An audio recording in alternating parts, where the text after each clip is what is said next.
My daughter forgot to hang up the phone. I heard it's time for him to go to a nursing home. He's a burden. That I didn't say anything, but at that moment something in me broke.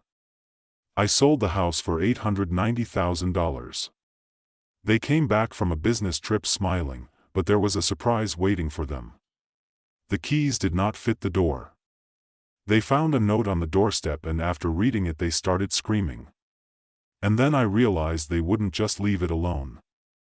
This was just the beginning. Before we continue, please subscribe to the channel and let us know where you're listening in the comments. The phone rang just as I was scraping the last of the meatloaf from my plate. Ellen's meatloaf recipe, though mine never tasted quite right. Without her touch, I glanced at the caller ID and smiled despite myself. "Caitlin, Dad, how are you holding up?"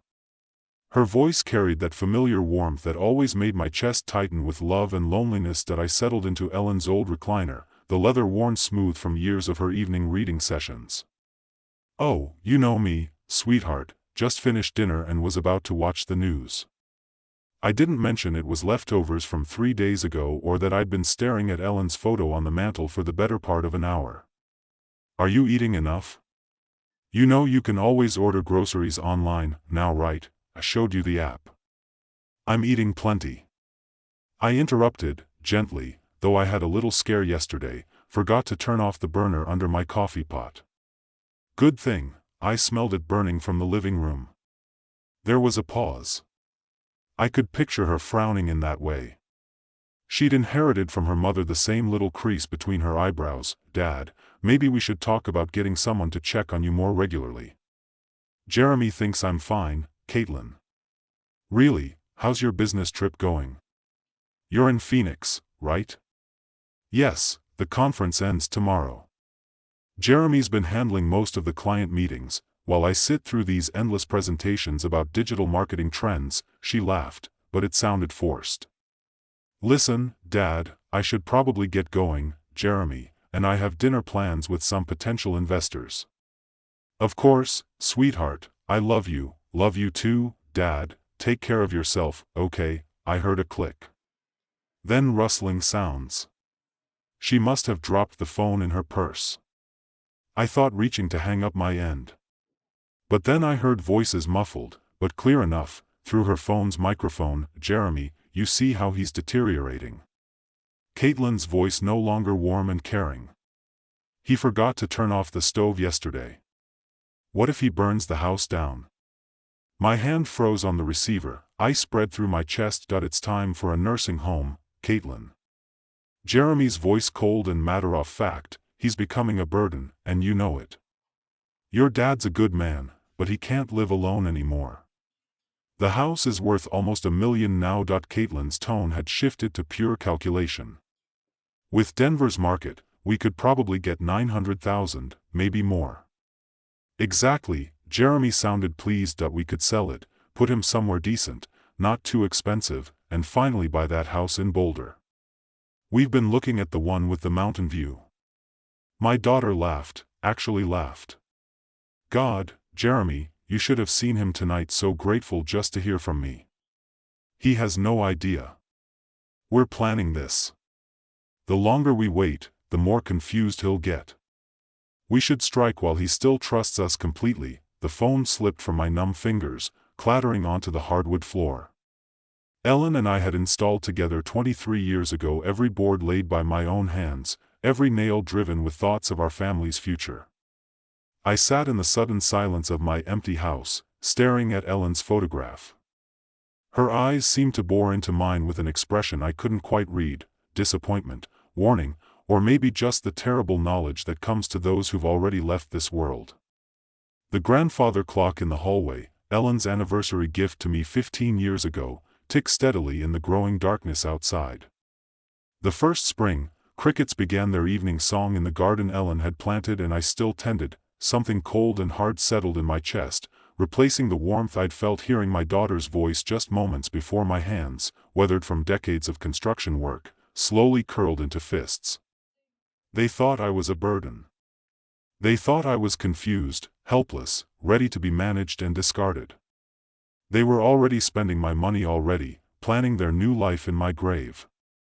But I wasn't dead yet, and I wasn't nearly as confused as they believed. I don't know how long that I sat there in the dark, Ellen's face, watching me from the silver frame on the end table. The house felt different now, as if the walls themselves had heard my daughter's betrayal and were holding their breath. My legs felt unsteady when I finally stood to turn on the lamp. The warm light fell across the living room. We'd furnished piece by piece, each item chosen with care and saved for with sacrifice: the burgundy sofa where Caitlin used to curl up doing homework, the coffee table I'd built in the garage, sanding it smooth while she played at my feet. I walked to the kitchen and opened the drawer where I kept old receipts and papers. My fingers found the folder I was looking for without conscious thought: 20 years of financial records I'd never thrown away, because Ellen always said, "You never know when you might need them." University of Colorado tuition receipts, $48,000 over 4 years. I remembered those double shifts, coming home with concrete dust in my hair and plaster under my fingernails. Ellen would have coffee waiting and would massage my shoulders while I paid bills at this very kitchen table. "Roy, you're working yourself to death," she'd said one night, watching me calculate how to afford Caitlin's spring semester. "She deserves better than we had, Ellen. She's smart enough for anything." Ellen had kissed the top of my head. "Just don't give her so much that she forgets to be grateful." I should have listened, God, I should have listened. The wedding receipts were in there too, $32,000 for one day. I told Caitlin we could afford 5,000, maybe 8 if we stretched. But she'd cried, actually cried, about wanting her dream wedding. I'd worked weekends for 6 months installing hardwood floors for a contractor friend who paid me under the table. "Daddy, you're the best father in the world," she'd whispered during our dance, her head on my shoulder, her wedding dress rustling against my rented tuxedo. I'll never forget this, but she had forgotten, just like she'd forgotten who co-signed her first car loan when her credit wasn't good enough, just like she'd forgotten who made the calls to get her that marketing job when she was unemployed for 8 months. After graduation, I found the bank statements from 2 years ago. After Jeremy lost his financial advisor position for reasons they never fully explained. They'd moved in temporarily just until Jeremy found something new. I'd never charged them rent. I'd paid the increased utility bills, bought groceries for 3 adults instead of one lonely widower. Jeremy would pat my shoulder and call me the most generous man in Colorado. Caitlin would hug me and say, "Dad, we'll pay you back when we get on our feet." They'd been on their feet for over a year now, both working good jobs, both making more money than I ever had. But they'd never mentioned moving out, never mentioned paying me back the anniversary dinner I'd paid for last month, $200 at that fancy steakhouse downtown, because Jeremy said they deserved to celebrate, the car repair bill I'd covered when Jeremy's BMW needed a new transmission, $3,000 that cleaned out my emergency fund. Roy's, like a father to me, Jeremy had told his friends at their last barbecue, his arm around my shoulders.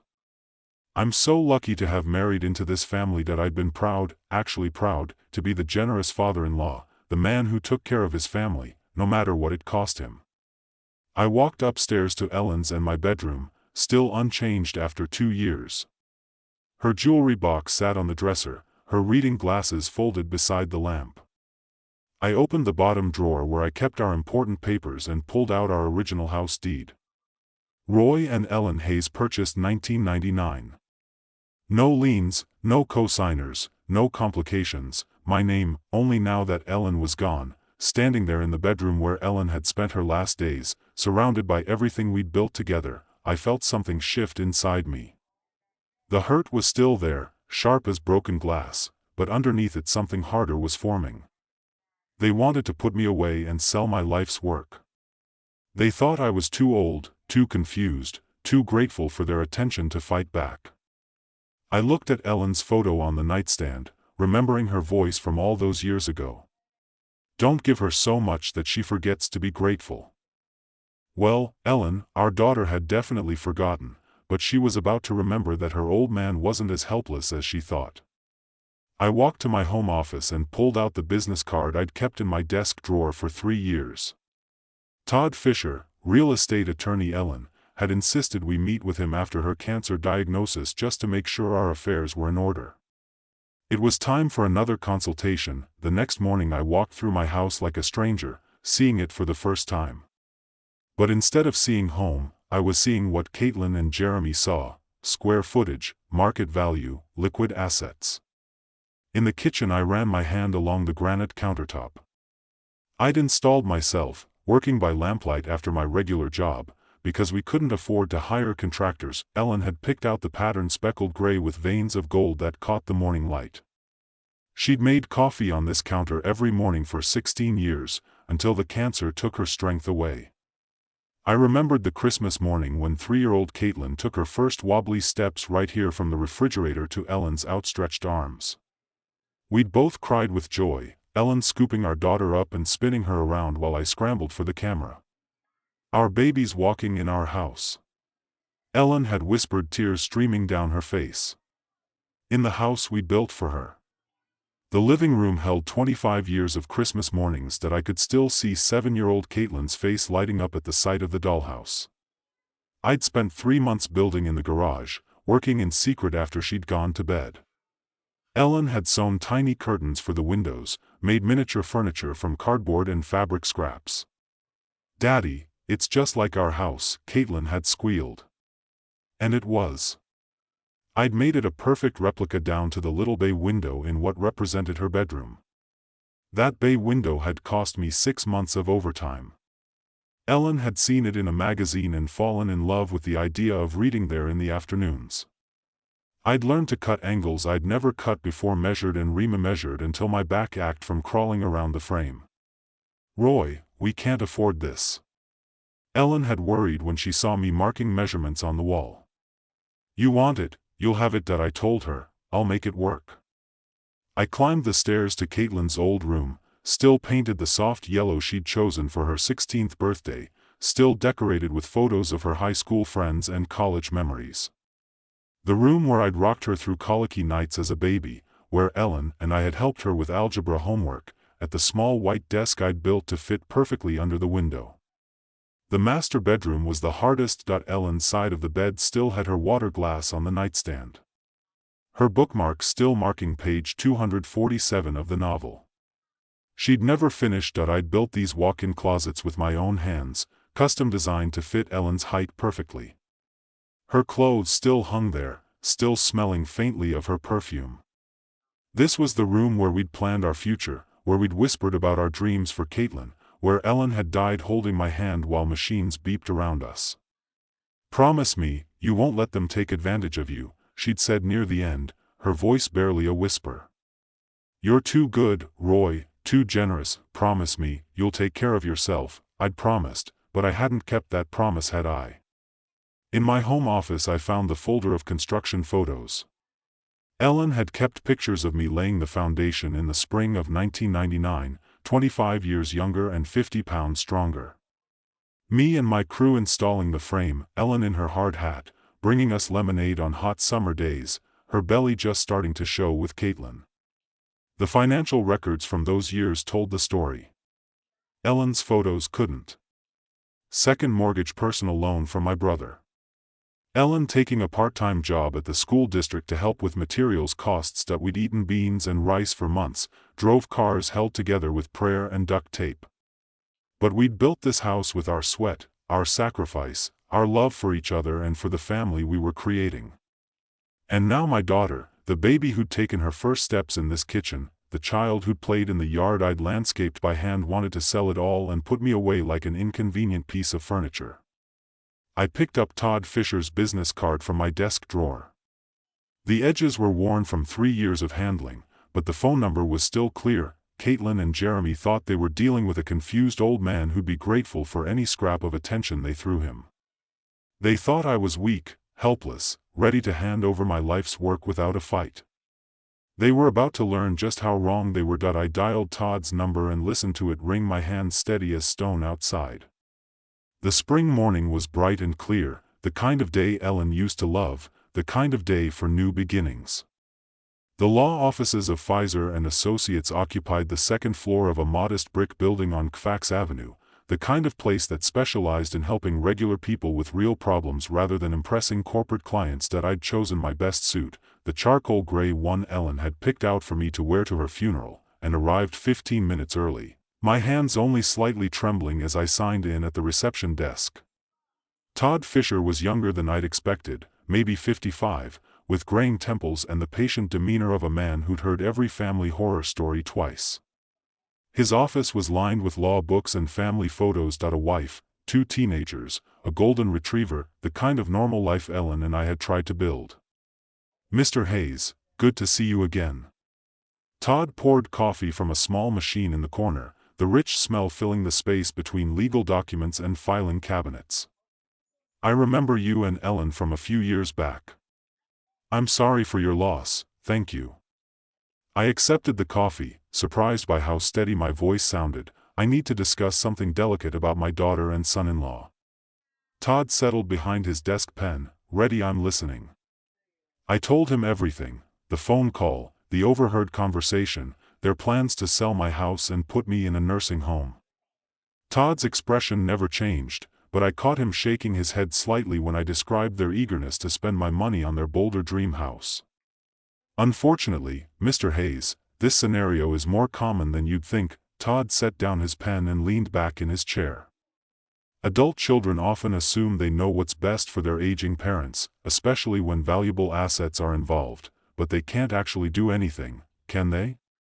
I mean legally. Let's start with the basics. The house is titled in your name only since your wife's passing." "Correct, that's right.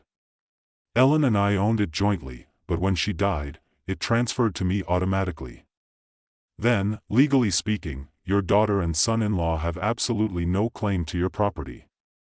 They cannot sell. It cannot force you into a care facility, cannot make any decisions about your assets without your explicit consent." Todd pulled a legal pad from his drawer and began making notes. "The house belongs to you." Period. Relief flooded through me, followed immediately by something sharper. "So if I wanted to sell it myself, you could put it on the market tomorrow if you chose to. It's your property, your decision." Todd looked up from his notes. "May I ask why you're considering that option?" I thought about Caitlin's laugh when she'd called me a burden, about Jeremy's cold calculation of my worth, about 25 years of sacrifice reduced to a real estate transaction. They think I'm helpless, confused. They think they can manage me like a piece of property. My hands clenched around the coffee cup. Maybe it's time I showed them exactly how sharp my mind really is. Todd was quiet for a moment, studying my face. "Denver's housing market is incredibly strong right now, especially in your neighborhood. Properties are selling within days, often for cash offers above asking price." He paused. "If you were serious about selling quickly before your daughter and son-in-law return from their trip, how quickly could it happen?" "With the right buyer, and there are plenty of investors looking for properties like yours, we could have a sale completed within a week, maybe less." Todd leaned forward. "But, Mr. Hayes, this is a major decision. Once you sell, there's no going back. I built that house with my own hands, Mr. Fisher. Every board, every nail, every custom detail. I know exactly what I'm doing." We spent the next hour discussing practicalities, market value estimates, cash buyer networks, legal requirements. Todd explained that he could have everything prepared within 24 hours if I was serious about proceeding. "The consultation fee is $200, Todd said, as I prepared to leave. "If you decide to move forward. That applies toward my legal fees for the sale. I paid in cash." Feeling more clear-headed than I had in months walking to my truck in the spring sunshine, I felt my phone buzz in my pocket. Caitlin's name appeared on the screen, and for the first time since her betrayal, I smiled. The phone rang once, twice, 3 times. I could picture her in some hotel lobby in Phoenix, probably checking her watch, wondering why her grateful old father wasn't jumping to answer her call. Let her wonder. Let her and Jeremy make their plans about my future, my house, my life. They were in for the surprise of their lives. The phone kept ringing as I climbed into my truck. Todd Fisher's business card secure in my wallet, and a plan forming in my mind that would teach my ungrateful daughter exactly who she was dealing with. I had built my life from nothing once before. I could certainly tear it down and rebuild it on my own terms. The phone finally stopped ringing, but I knew she'd call back. She always did when she needed something from the old man. This time she was going to get much more than she bargained for. By the time I reached my driveway, confidence had replaced the tremor in my hands. Todd Fisher's words echoed in my mind, "It's your property, your decision." 25 years of doubt and second-guessing had lifted like Denver fog in the morning sun. I was unlocking my front door. When the phone rang again through the window, I could see it buzzing against the kitchen counter where I'd left it. Caitlin's name glowed on the screen, and for the first time since her betrayal, I smiled. Let her stew for a moment. Let her wonder why her grateful old father wasn't scrambling to answer. I poured myself a glass of water, took a deep breath and picked up on the 6th ring. "Dad, there you are." Caitlin's voice practically sparkled with artificial enthusiasm. "I was starting to worry when you didn't answer earlier." "Sorry, sweetheart, I was out running some errands." I kept my tone warm, grandfatherly. "How's Phoenix treating you?" "Oh, you know how these business conferences are, but listen, I have the most wonderful news." She paused for dramatic effect. "Jeremy and I have been planning something very special for you." I gripped the phone tighter, my knuckles going white. "Oh, we want to treat you to a vacation. You deserve some rest and relaxation after everything you've been through since Mom died." Her voice carried that practice, sympathy I now recognized as manipulation. "There's this beautiful place we found. It's like a resort, but with medical staff on hand, just in case you need anything." A resort with medical staff. My jaw clenched so hard I thought my teeth might crack. "That sounds lovely, sweetheart. You really didn't need to go to such trouble for me." "Nonsense, your family." Jeremy's voice came through the background. He must have been listening on speakerphone. "We've already made all the arrangements." "When were you thinking?" I managed, knowing full well they wanted me gone before they returned to claim their inheritance. "Well, we should be back by next Friday. Caitlin said we were hoping you could be ready by then. Just pack some clothes and personal items. You know, the essentials." The essentials, not the photo albums Ellen had lovingly arranged, not the furniture I'd built with my own hands, just the essentials for an old man being shuffled off to die. "Actually, Caitlin, I have a surprise for you too when you get back." "Oh, Dad, what kind of surprise?" She sounded genuinely pleased, probably imagining I'd signed papers or made their job easier. Somehow I walked to the bay window I'd built for Ellen, looking out at the garden. She'd planted the porch swing where we'd spent countless evenings planning our future. "It's something I've been working on since our last conversation. I think you'll be very surprised." "You're so sweet, Dad. We'll talk about everything when we get home." "Okay, get some rest and we'll take care of everything else." Sweet, she called me sweet while planning to steal my life. "I will, sweetheart. I love you too, Dad. See you." Friday. The line went dead and I set the phone down with hands steadier than they'd been in weeks.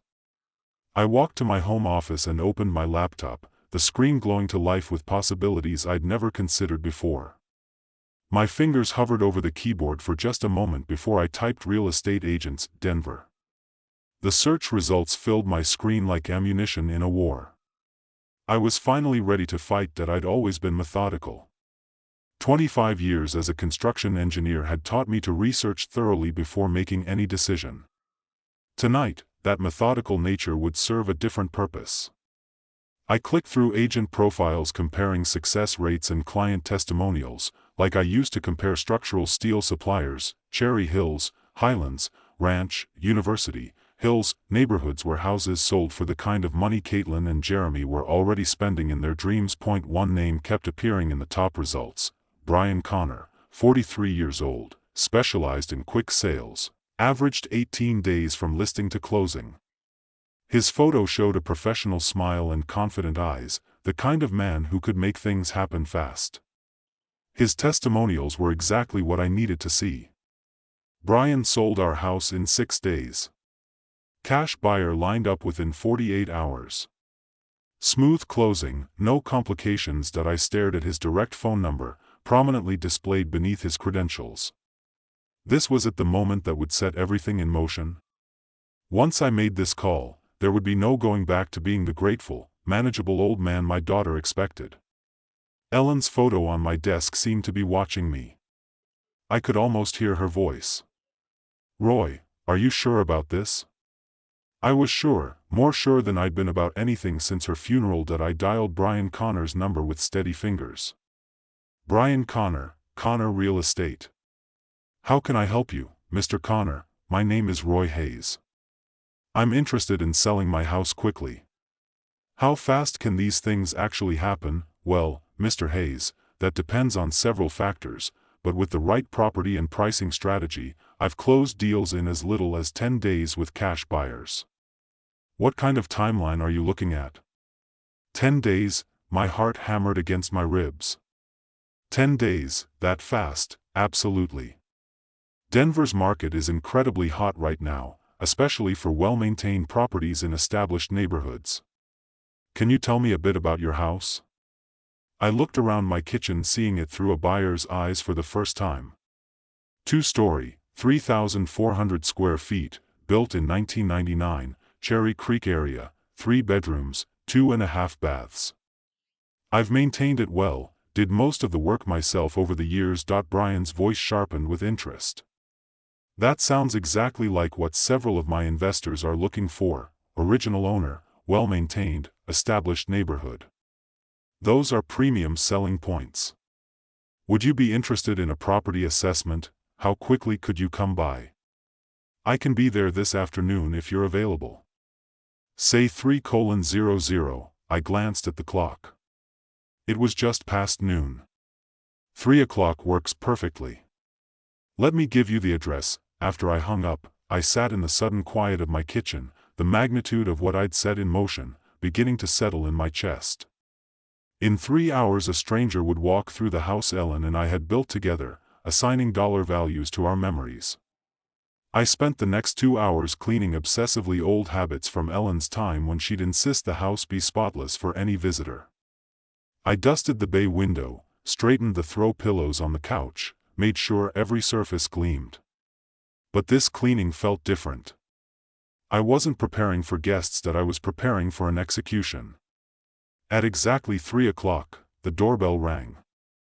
I smoothed my shirt, took a deep breath that carried the scent of Ellen's lavender sachets still tucked in the linen closet, and walked toward the front door. My hand trembled slightly as it closed around the brass door knob. I'd installed myself 15 years ago. Beyond this door waited either my salvation or my damnation. I turned the handle and opened the door to my future. Brian Connor looked exactly like his photo, professional but approachable, early 40s, with the kind of confident bearing that came from years of successful deals. He carried a leather portfolio and tablet, and the moment he stepped inside, his eyes went wide. "Wow," he stopped in my entryway, his gaze traveling up the crown molding I'd installed by hand to the hardwood floors. "Ellen and I had selected together, Mr. Hayes. This is exactly what I was hoping for."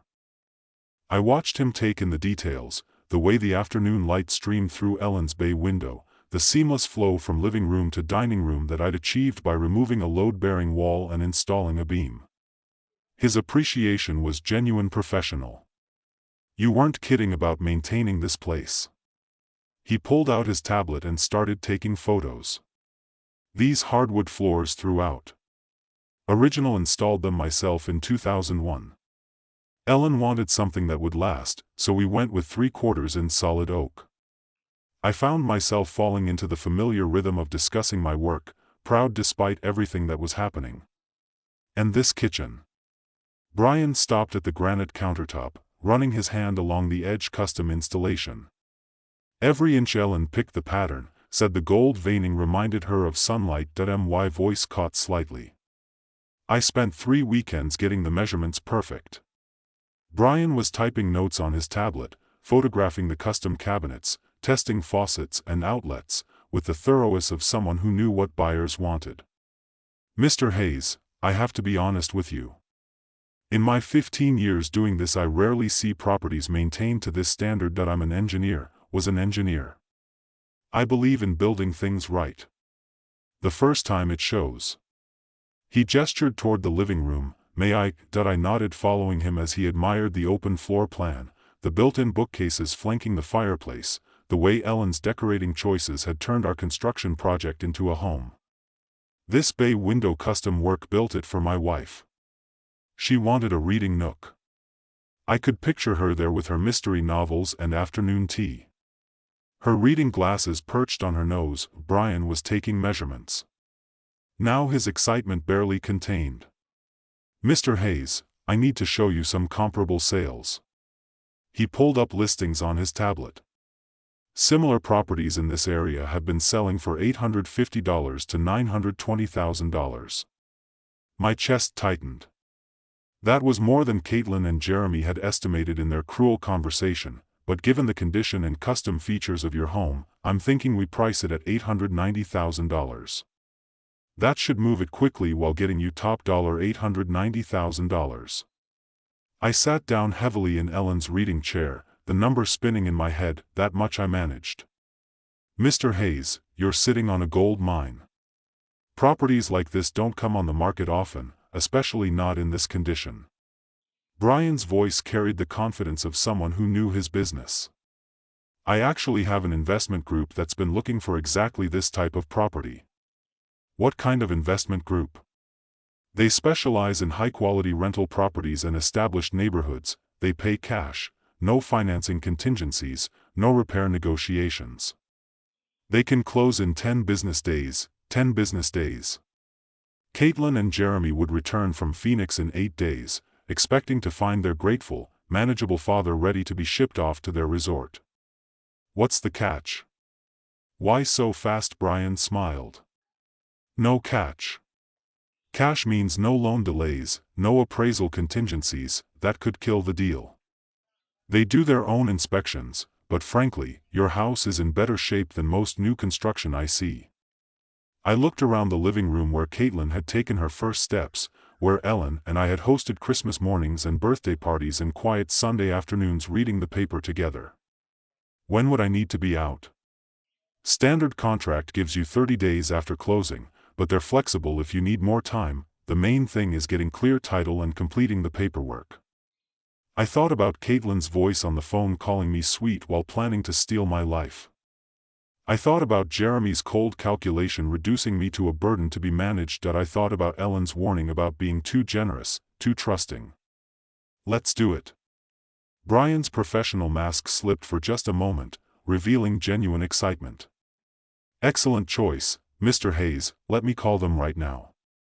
I watched him dial, heard him describe my property with the enthusiasm of someone who'd found buried treasure. "Cherry Creek area, original owner, immaculate condition, custom features throughout." He ended the call with a broad smile. "They want to move forward immediately. I can have the initial contracts ready by tomorrow morning." The sun was setting through Ellen's bay window, casting golden light across the room where I just agreed to sell 25 years of my life. But for the first time since that devastating phone call, I felt something that had been missing for too long. Control. How does 9 a.m. sound? The question hung in the air like smoke, and I realized Brian was waiting for an answer that would change everything.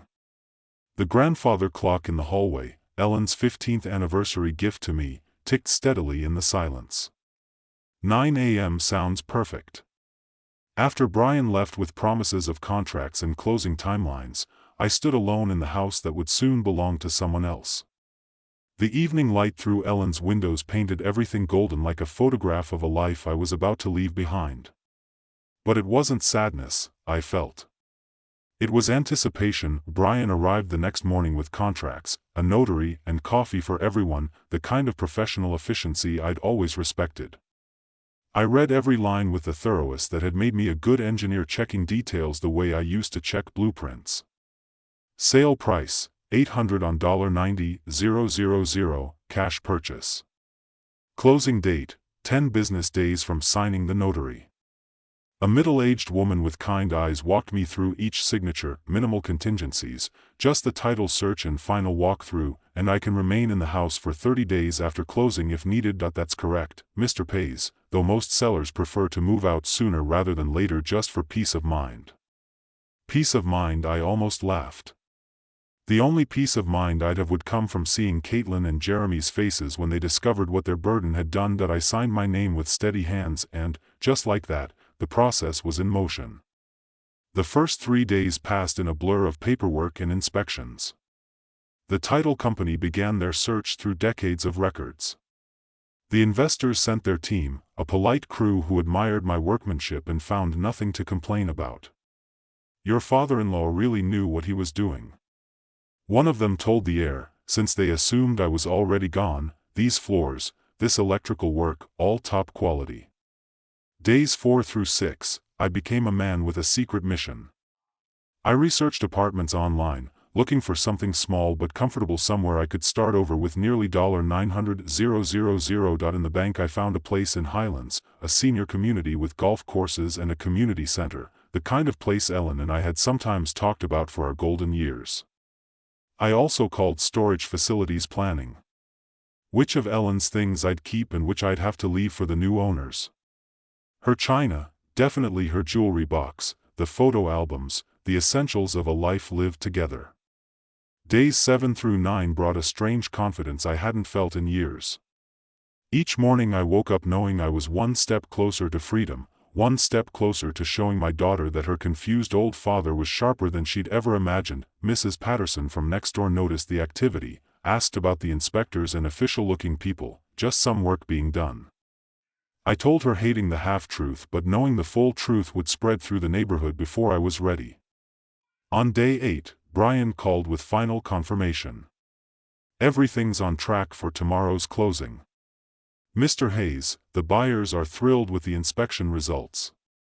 Wire transfer will be completed the same day. You'll have access to funds immediately. That night I packed a single suitcase with clothes and personal items, not because I was moving yet, but because I wanted to be ready for anything. That I looked at Ellen's photo in our dresser and whispered, I hope you understand what I'm doing. Friday morning arrived bright and clear, the kind of spring day Ellen used to say was Denver at its finest. I dressed carefully in my best suit, not the funeral suit but the navy one Ellen had bought me for Caitlin's college graduation. The title company office was all professional efficiency and congratulations. The buyers were represented by their attorney, a sharp woman who double-checked every document. Brian handled the paperwork like a conductor leading an orchestra. Mr. Hayes, if you'll sign here and here an initial there, each signature felt like cutting a chain. The deed transfer, the settlement statement, the final acknowledgement that 1247 Maple Street no longer belonged to Roy Hayes, and this is your wire transfer confirmation. $890,000 less closing costs has been deposited to your account. I stared at the numbers on the paper. More money than I'd ever seen in one place, more money than Caitlin and Jeremy had dreamed their burden could access. We shook hands all around everyone, pleased with the smooth transaction. Brian walked me to my truck, promising to stay in touch if I ever needed real estate services again. You made the right choice, Mr. Hayes. Sometimes a fresh start is exactly what we need. I drove home through neighborhoods I'd known for 25 years, past the elementary school where Caitlin had learned to read, past the park where Ellen and I used to walk every Sunday morning. But instead of nostalgia, I felt liberation. I pulled into my driveway and sat in my truck, looking at the house that was no longer mine. The keys to the front door felt heavy in my palm, but tomorrow I'd hand them over to the new owners and walk away from this chapter of my life. Caitlin and Jeremy were due back from Phoenix in 3 days. They'd arrive expecting to find their grateful, manageable father ready to be packed off to their resort. Instead, they were going to find an empty house and a lesson they'd never forget. I climbed out of my truck and walked toward my front door, reaching for my phone to make the next call in a plan that was working better than I'd ever hoped. The engine ticked as it cooled in my driveway, but I couldn't bring myself to turn it off. I sat staring at the house I'd built with my own hands, the house that now belonged to strangers, the house where Caitlin and Jeremy expected to return and find their grateful, manageable father waiting to be shipped off. The keys to the front door felt like lead in my palm. New owners or not, I still had access for 30 days, time enough to complete what I'd started. I drove to the Starbucks on Kfax Avenue and parked in the lot, hands steady as I dialed directory assistance for a 24-hour locksmith. The emergency fee would cost an extra $200, but money was no longer a concern. AAA emergency locksmith. This is Eddie speaking. I need all my door locks changed today. It's urgent. What kind of time frame are we looking at, sir? As soon as possible. I can pay cash. I can be there in 2 hours. Address: back at the house. I waited for Eddie in my truck, watching Mrs. Patterson water her garden.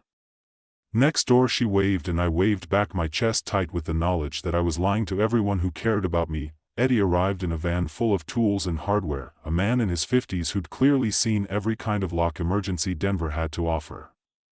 Security issue, sir? He asked, studying my front door.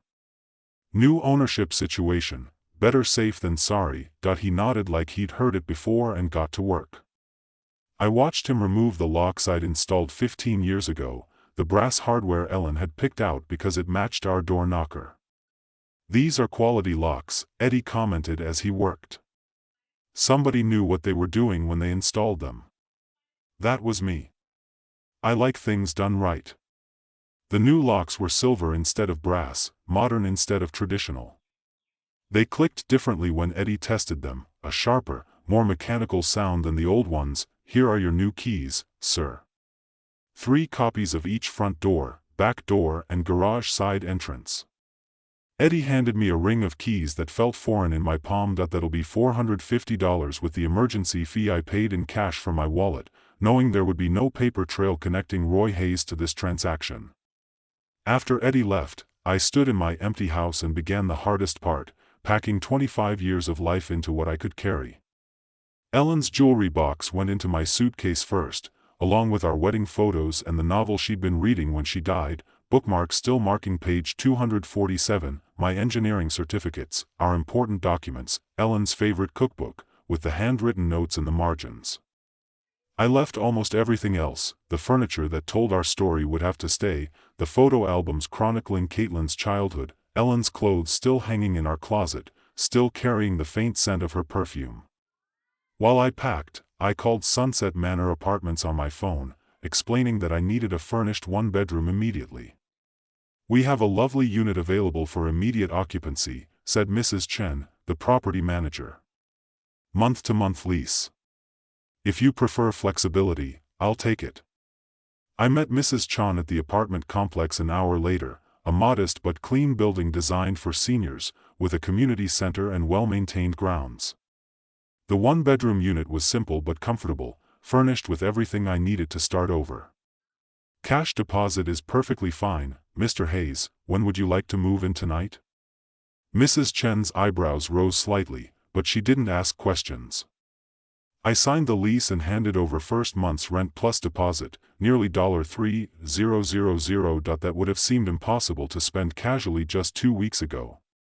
Loading my car in the gathering dusk, I caught Mrs. Patterson watching from her window. She waved again and I felt the weight of all the relationships. I was severing all the connections Caitlin and Jeremy had forced me to cut. I took one last walk through the empty rooms, my footsteps echoing differently now that the house belonged to someone else.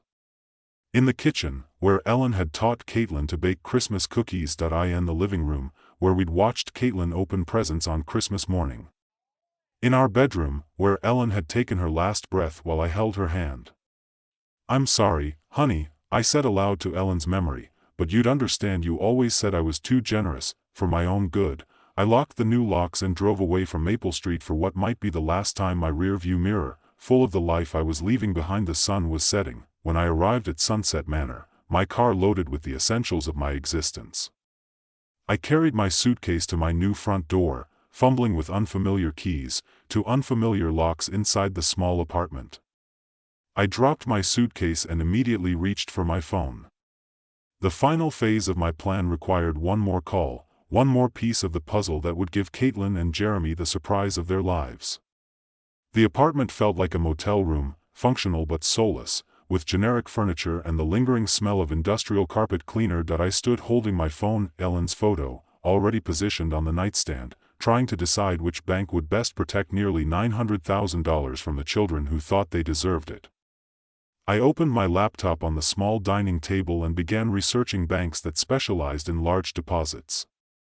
Colorado Community Bank caught my attention, smaller than the major chains, with a focus on personal service and discretion, exactly what I needed. Colorado Community Bank Private Banking Division, this is David Morrison. Mr. Morrison, my name is Roy Hayes. I need to open an account for a substantial deposit around $890,000. The brief pause on the other end told me David was recalculating his day. We'd be absolutely delighted to work with you, Mr. Hayes. When would be convenient for a consultation? Monday morning 9 a.m. Perfect, I'll have everything prepared. The weekend stretched ahead of me like uncharted territory. I'd never lived anywhere but the house Ellen and I built together. This tiny apartment felt like exile, but it was exile by choice, my choice, not theirs. Saturday morning I made coffee in the unfamiliar kitchenette and methodically unpacked my belongings, Ellen's jewelry box on the dresser, my engineering awards on the bookshelf, our wedding photo beside the bed, where I'd sleep alone in a space that had never known Ellen's presence. I drove to the grocery store and bought food for one person, simple meals, nothing that required the kind of cooking Ellen had loved. The checkout clerk, a young man with kind eyes, asked if I was new to the area, just moved in. I told him. Starting fresh Sunday morning, I discovered a coffee shop called Brews and Views, 3 blocks from my apartment. The barista, a young woman named Sarah, with purple streaks in her hair, made the kind of strong coffee I preferred. "You're new around here," she observed. "Not prying, just friendly, retired engineer," I said, looking for a quieter life. "Well, you found the right neighborhood for that. Most of our customers are pretty mellow." I sat by the window with my coffee, watching people walk dogs and push strollers, living the kind of normal Saturday morning that Ellen and I used to treasure. But instead of sadness, I felt something I hadn't experienced in months, anticipation. Monday morning I dressed in my best suit and drove to Colorado Community Bank. David Morrison was younger than I'd expected, maybe 45, with the kind of professional warmth that came from handling people's life savings. "Mr. Hayes, what brings you to Colorado Community Bank?" "I recently sold my house. I need a fresh start with an institution that values personal relationships over transaction fees." David nodded with genuine understanding. "We specialize in exactly that kind of service. Tell me about your needs." I explained my situation carefully. A widower who'd sold his family home and needed secure, accessible banking. David asked thoughtful questions, never prying beyond what was necessary for account setup. "I'll need to wire the funds from my previous bank." I explained no problem at all. We can initiate the transfer today and the funds should clear by Wednesday. David prepared the paperwork with quiet efficiency, online banking, debit card, and checkbook, all standard services. Given the amount, I'd also recommend our premium account package for additional security features. I signed documents that made me an official client of Colorado Community Bank, customer number 847293, with access to nearly $900,000 that Caitlin and Jeremy would never see. Tuesday and Wednesday passed in the strange rhythm of my new routine morning coffee at Brews and Views.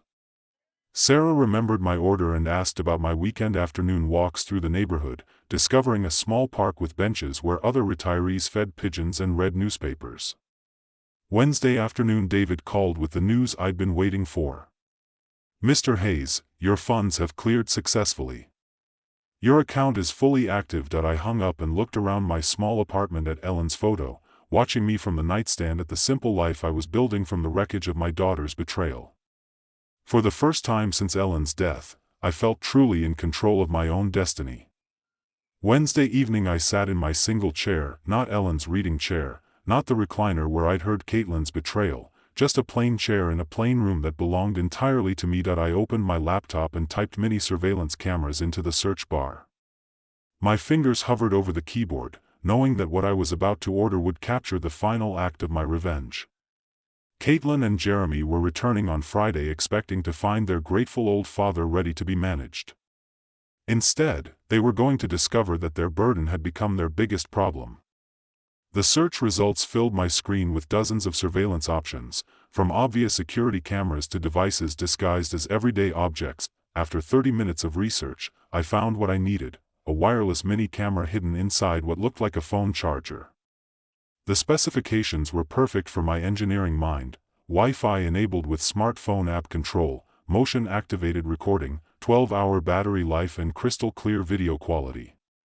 Most importantly, it could stream live footage directly to my phone from anywhere with internet access. I ordered it with expedited shipping, paying the extra $40 to guarantee Thursday delivery. The total cost was $149, an amount that would have made me hesitate 2 weeks ago but barely registered now, with the camera ordered. I turned to the next crucial element, the note that would explain everything to Caitlin and Jeremy when they discovered their keys no longer worked. The first draft was too angry, too raw, with the pain of their betrayal. The second was too cold, missing the personal devastation they'd caused by the third draft. I found the right tone, dignified but devastating, loving but final. I wrote in my careful engineer's handwriting the penmanship Ellen had always admired: "Dear Caitlin and Jeremy, if you're reading this, it means my plan worked perfectly. I heard your phone conversation about putting me in a nursing home because I'm becoming a burden. I heard you calculating how much money you'd make selling my house. The house has been sold for $890,000 cash. The money is safely in my new bank account, where it will stay. I've moved to a place where I'm appreciated, not tolerated. Don't worry about me, worry about your own housing situation. Your belongings have been packed and are being stored at Denver Moving and Storage on Fax Avenue. You have 30 days to claim them before storage fees begin. I gave you everything I had for 42 years. You repaid me by planning to warehouse me so you could steal my life's work.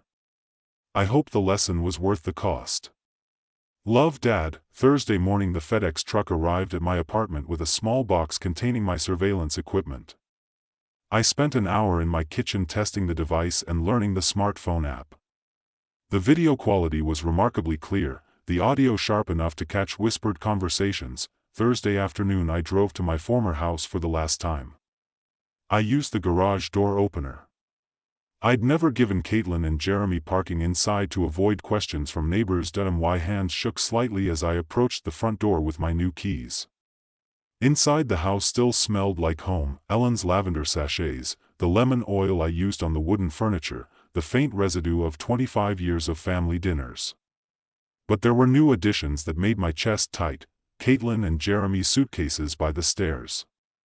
Their mail scattered on the kitchen counter, evidence that they'd been treating my house as their personal storage facility. While planning my exile, I positioned the camera charger by the front door outlet, angling it perfectly to capture anyone entering the view-through. My phone app showed the entire entryway, including the spot where I planned to hang my note. I tested the motion detection, walking in and out of frame until I was satisfied the system would capture every moment of their return. Then I taped the envelope to the inside of the front door at eye level where they couldn't possibly miss it. Standing in my living room one final time, I touched the mantle where Ellen's photo had sat for 23 years. The new owners would put their own family photos there, create their own memories in the rooms Ellen and I had filled with love. "It's done, sweetheart," I whispered to Ellen's memory. Justice served. I locked the house with my new key, tested the camera feed one more time from my car and drove back to my apartment.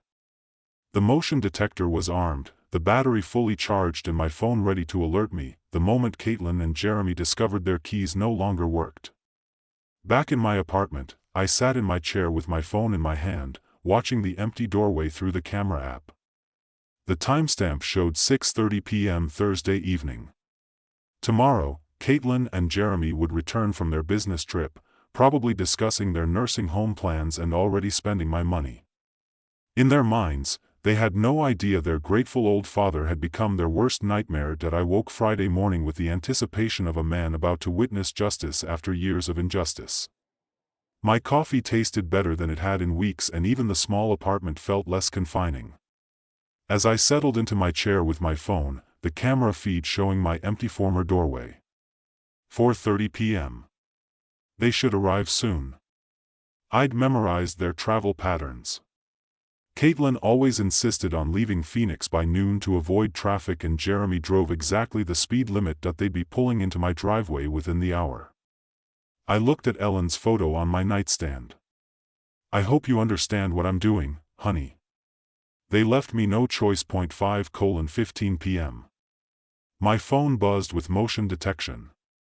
A black SUV, Jeremy's car, pulled into the driveway of my former house. My heart hammered against my ribs as I watched the screen.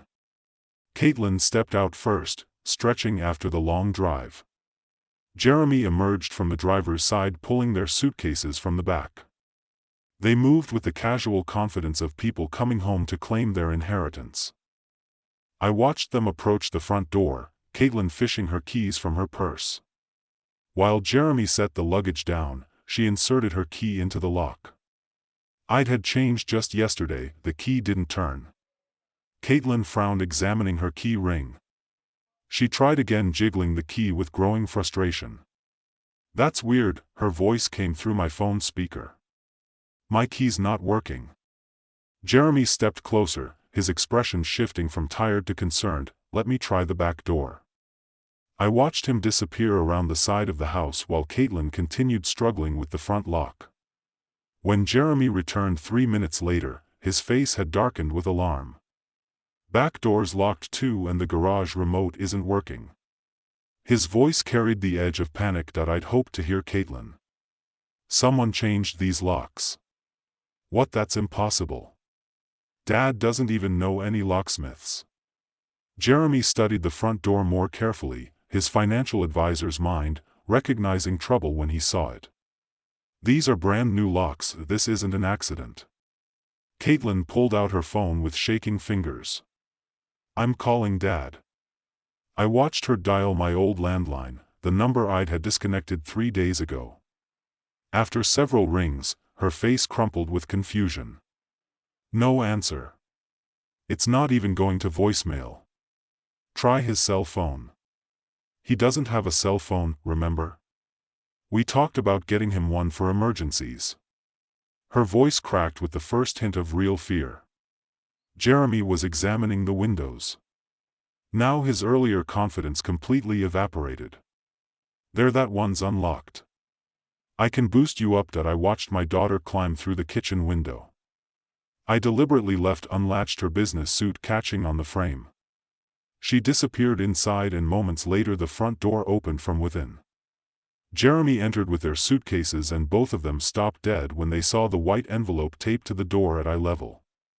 Caitlin's hand trembled as she pulled down the envelope with her name and Jeremy's written in my careful script. I leaned forward in my apartment chair, phone clutched in both hands. As she tore open the seal, her eyes moved across my words, Jeremy reading over her shoulder. I watched their faces change. Confusion to shock, to disbelief, to horror. He sold the house. Caitlin's voice rose to a near shriek. How could he do this to us? Jeremy snatched the note from her hands, reading it again as if the words might change. That manipulative old bastard, he was playing us the whole time. $890,000. Caitlin was crying now, her careful makeup streaking down her cheeks. He kept it all. That money was supposed to be our future, your future. Jeremy snapped, his mask of devoted son-in-law finally slipping. This is your father, Caitlin. You should have handled this better. My fault. She whirled on him, years of suppressed resentment boiling over. You're the one who said he was becoming a burden. You're the one who pushed for the nursing home. Well, he was a burden. Look what he's done to us. Jeremy gestured wildly around the room that was no longer theirs. We're homeless. Our lease expires next week. The beautiful irony wasn't lost on me. They were fighting in my living room about being homeless, just as they'd planned to make me homeless in their nursing home. Call a lawyer, Caitlin said desperately. There has to be something we can do. He can't just sell the house without telling us. With what money? Jeremy's voice dripped with contempt. In case you forgot, I lost my job 6 months ago and your marketing salary barely covers our car payments. Then get another job. Where do you think financial firms are lining up to hire advisors who got fired for questionable transactions? I watched my daughter's face crumble as she realized the full scope of their situation: no house, no inheritance, no savings, and Jeremy's unemployable status finally revealed. How could he be so cruel? She whispered the same way. You were cruel when you called him a burden and planned to warehouse him. Jeremy shot back. The old man was smarter than both of us. Through my phone screen, I watched them collapse into my old furniture that would be gone tomorrow.